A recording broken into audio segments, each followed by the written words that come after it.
new executive order just dropped that's got everyone talking, but here's why the reality is way different from the headlines. On September 22nd, 2025, President Trump signed an executive order designating Antifa as a domestic terrorist organization.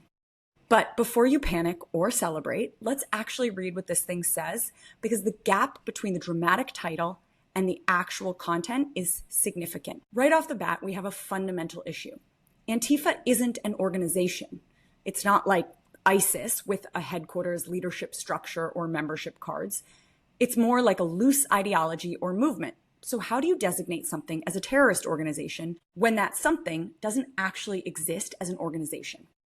Let's break down what this executive order actually does, and more importantly, what it doesn't do.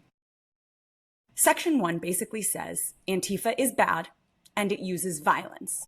It describes coordinated efforts to obstruct law enforcement and engage in political violence. Fair enough. Violence is bad regardless of who's doing it. Section 2 is where it gets interesting. It designates Antifa as a domestic terrorist organization and tells executive departments to investigate, disrupt, and dismantle operations. Scary, right? But here's the kicker.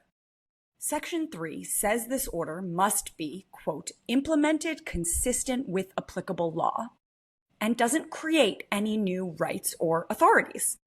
So what does this actually mean in practice? Essentially, it's telling federal agencies, hey, if you find people breaking the law and they're associated with this thing called Antifa, arrest them. But here's the thing. They could already do that. Assault is assault. Vandalism is vandalism. Threatening public officials is already a crime. This order doesn't give anyone any new powers to do anything they couldn't already do. It's basically a very official way of saying, enforce the laws that already exist, which, they were supposed to be doing anyway. There's also a crucial legal point here.